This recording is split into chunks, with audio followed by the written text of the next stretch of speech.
It is good to be back in Michigan. How's everybody doing today? Now let me just start off by saying we have something in common. Both our teams lost yesterday.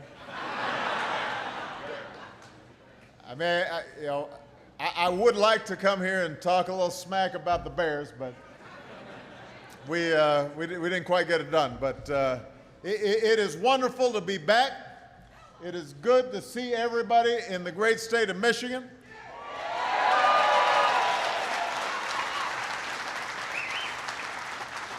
Few people I want to acknowledge. First of all, the mayor of Detroit here, Dave Bing, is in the house. We've got the Redford supervisor, Tracy Schultz-Koblars. We've got some outstanding members of Congress who are here. Please give them a big round of applause.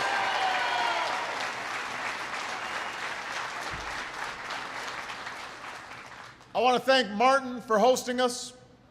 I want to thank Jeff and Gibby for giving me a great tour of the factory.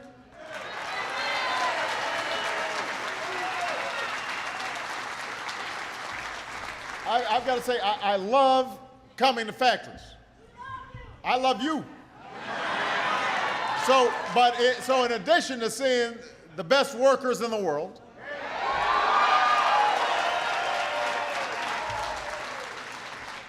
you've also got all this cool equipment. I wanted to try out some of the equipment, but Secret Service wouldn't let me. They said, you're going to drop something on your head, hurt yourself. They were worried I'd mess something up. And Jeff and Gibby may not admit it, but I think they were pretty happy the Secret Service wouldn't let me touch the equipment. Now, it's been a little over a month since the election came to an end. So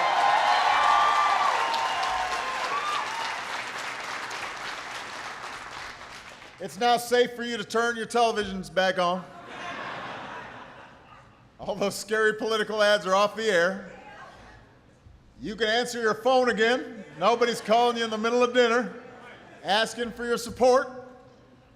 But I have to admit, there's one part of the campaign that I miss, and that is it is a great excuse for me to get out of Washington and come to towns like this and talk to the people who work so hard every day and are looking out for their families and are in their communities, and just having a conversation about what kind of country do we want to be?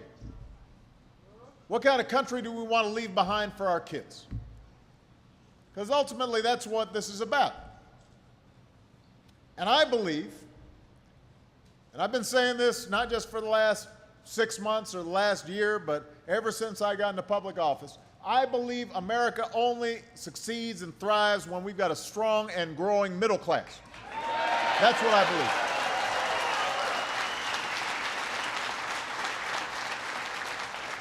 I believe we're at our best when everybody who works hard has a chance to get ahead. That they can get a job that pays the bills. That they've got health care they can count on.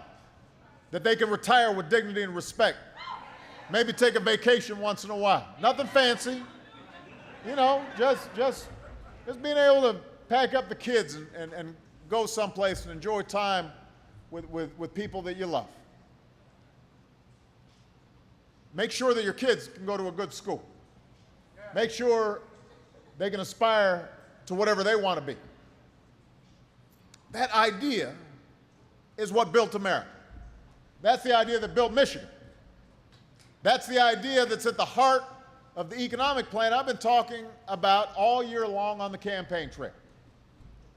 I want to give more Americans the chance to earn the skills that businesses are looking for right now and give our kids the kind of education they need to succeed in the 21st century. I want to make sure America leads the world in research and technology and clean energy. I want to put people back to work, rebuilding our roads and our bridges and our schools. That's how we grow an economy. I want us to bring down our deficits but I want to do it in a balanced, responsible way. And I want a tax code that rewards businesses and manufacturers like Detroit Diesel right here, creating jobs right here in Redford, right here in Michigan, right here in the United States of America.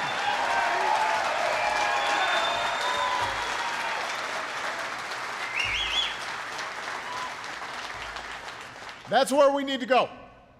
That's the country we need to build. And when it comes to bringing up manufacturing back to America, that's why I'm here today. Since 1938, Detroit Diesel has been turning out some of the best engines in the world.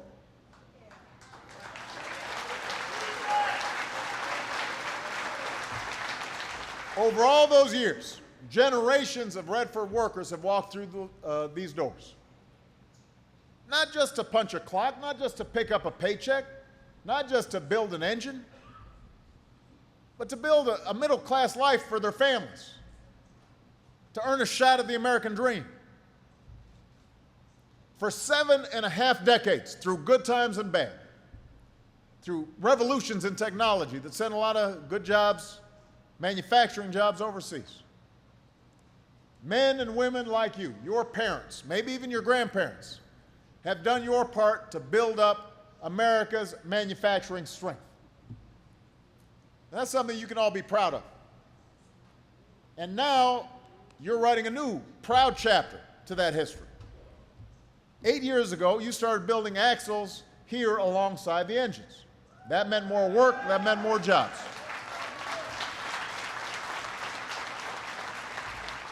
So you start seeing products, more products stamped with those three proud words, made in America. Today, Daimler is announcing a new $120 million investment into this plant, creating 115 good new union jobs, building transmissions and turbochargers right here in Redford.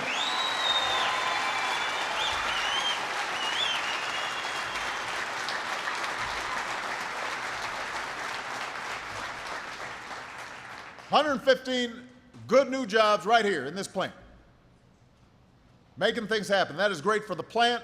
It's great for this community. But it's also good for American manufacturing. Soon you guys will be building all the key parts that go into powering a heavy-duty truck all in the same facility. Nobody else in America is doing that. Nobody else in North America is doing that. And by putting everything together in one place, under one roof, Daimler engineers can design each part so it works better with the others. That means greater fuel efficiency for your trucks. It means greater savings for your customers. That's a big deal. And it's just the latest example of Daimler's leadership on this issue. Last year, I was proud to have your support when we announced the first ever national fuel efficiency standards for commercial trucks, which is going to help save consumers money and reduce our dependence on foreign oil. That's good news.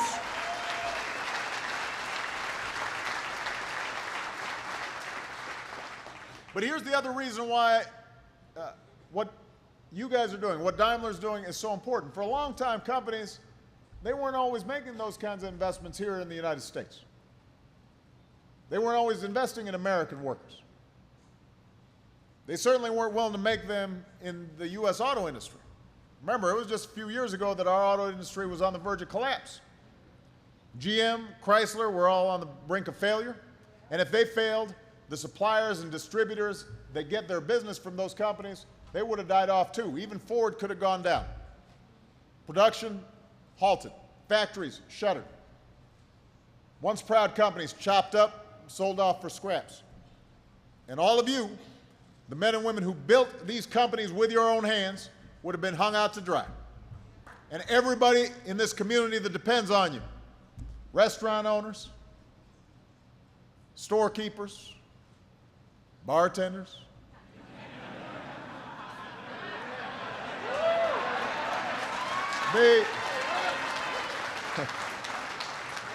their livelihoods would have been at stake too. So I wasn't about to let that happen. I placed my bet on American workers. We bet on American ingenuity. I'd make that same bet any day of the week.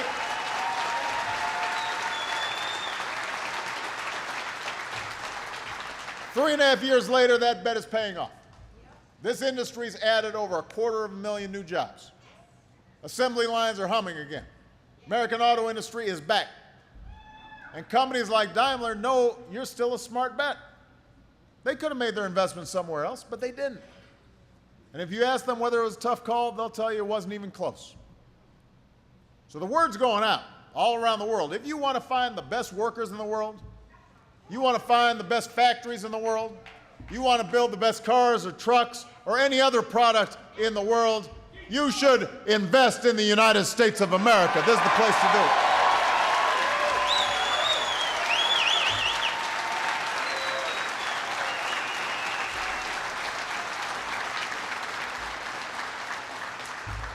See, you're starting to see the competitive balance is tipping a little bit.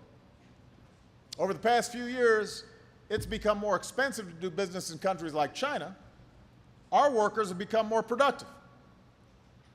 Our energy costs are starting to go down here in the United States, and we still have the largest market. So when you factor in everything, it makes sense to invest here in America. And that's one of the reasons why American manufacturing is growing at the fastest pace since the 1990s.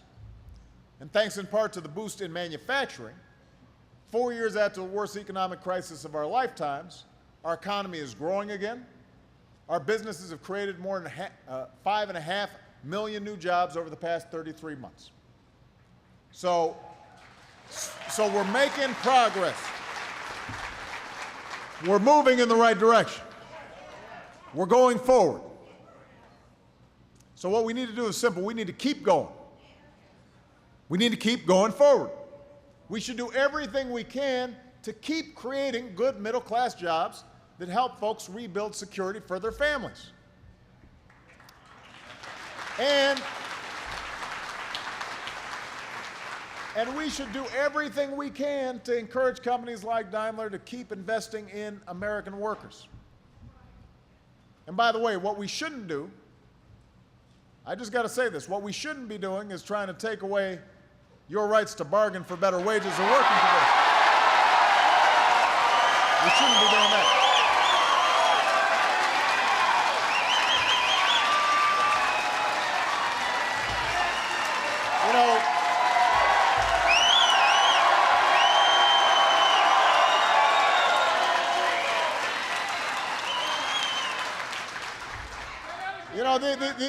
These so-called right-to-work laws, they don't have to do with economics. They have everything to do with politics.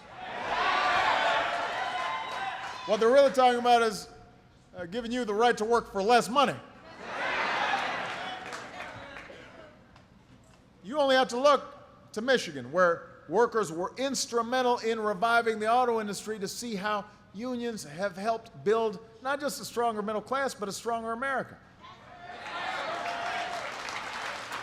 So folks from our state's capital all the way to the nation's capital, they should be focused on the same thing. They should be working to make sure companies like this manufacturer is able to make more great products. Tell them again, sir. Tell them again. That's what they should be focused on. We don't want a race to the bottom. We want a race to the top.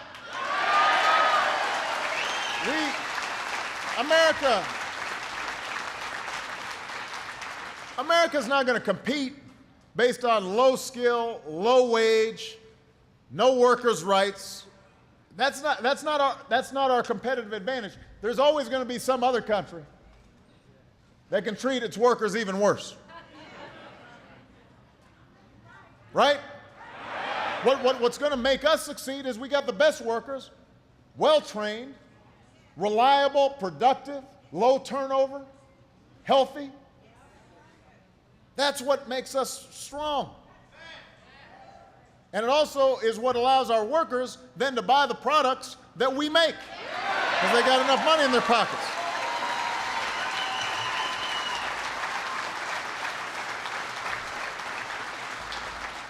So we've got to get past this whole situation where we manufacture crises because of politics that actually leads to less certainty, more conflict, and we can't all focus on coming together to grow. And the same thing, we're seeing the same thing in Washington. I'm sure you've all heard the talk recently about some big deadlines we're facing in a few weeks when it comes to decisions on jobs and investment and taxes. And that debate's going to have a big impact on all of you. Some of you may know this. If Congress doesn't act soon, meaning in the next few weeks, starting on January 1st, everybody's going to see their income taxes go up. It's true. You all don't like that, huh?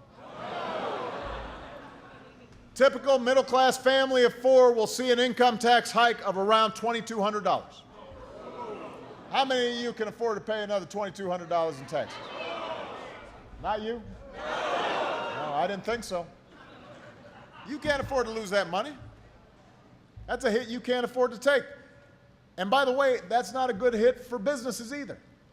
Because if Congress lets middle-class taxes go up, economists will tell you that means people will spend nearly $200 billion less than they otherwise would spend. Right? Consumer spending is going to go down. That means you got less customers, businesses get fewer profits, they hire fewer workers, you go in a downward spiral. Wrong idea. Here's the good news. We can solve this problem. All Congress needs to do is pass a law that would prevent a tax hike on the first $250,000 of everybody's income. Everybody. That means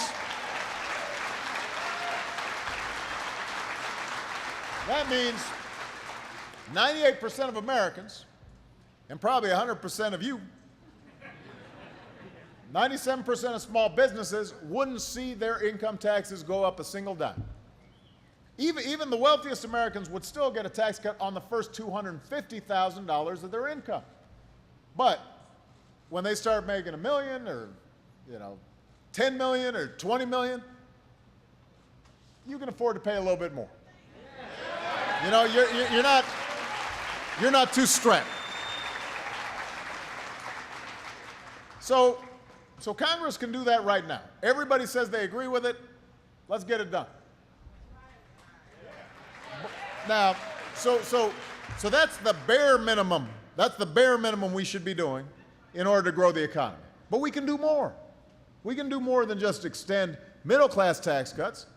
I've said I will work with Republicans on a plan for economic growth, job creation, and reducing our deficits.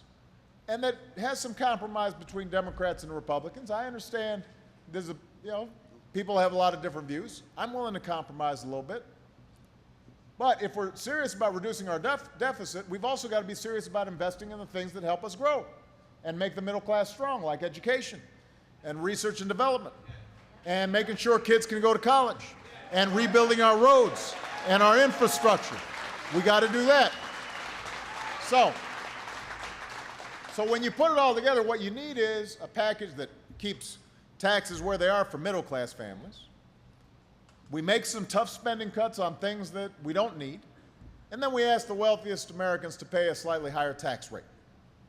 And that's a principle I won't compromise on, because I'm not going to have a situation where the wealthiest among us, including folks like me, get to keep all our tax breaks, and then we're asking students to pay higher student loans. Or suddenly a school doesn't have school books because the school district couldn't afford it. Or some family that has a disabled kid isn't getting the help that they need through Medicaid. We're not going to do that. We're not going to make that trade-off. That's not going to help us to grow.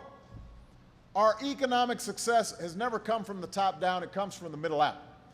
It comes from the bottom up. It comes from folks like you working hard. And if you're working hard and you're successful, then you become customers, and everybody does well. Our success as a country in this new century will be defined by how well we educate our kids how well we train our workers, how well we invent, how well we innovate, how well we build things like cars and engines, all the things that helped create the greatest middle class the world's ever known. That's how you bring new jobs back to Detroit. That's how you bring good jobs back to America. That's what I'm focused on. That's what I will stay relentlessly focused on going forward. Because when we focus on these things, when we stay true to ourselves and our history, there's nothing we can't do. And if you don't believe me, you need to come down to this plant and see all these outstanding workers.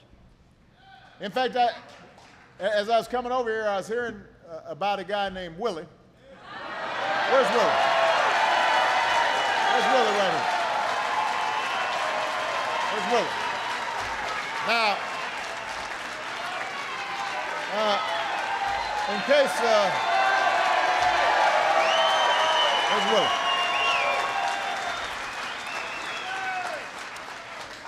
In case you haven't heard of him, they actually call him Pretty Willie. Now, I gotta say, you gotta be pretty tough to have a nickname like Pretty Willie. He's tough. On Wednesday, Willie will celebrate 60 years working at Detroit Diesel. 60 years.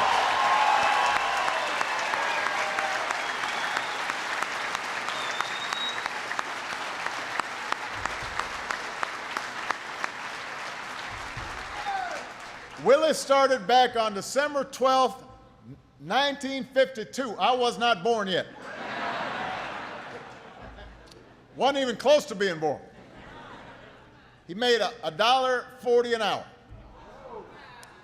Only time he spent away from this plant was when he was serving our country in the Korean War.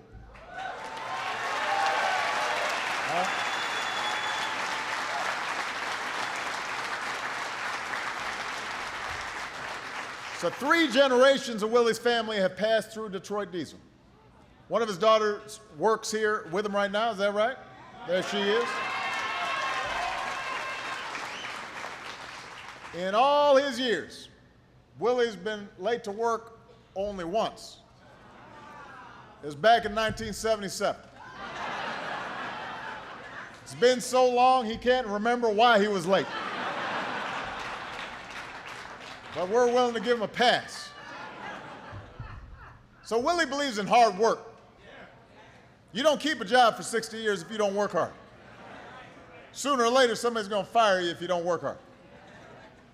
He takes pride in being part of something bigger than himself. He's committed to family. He's committed to community.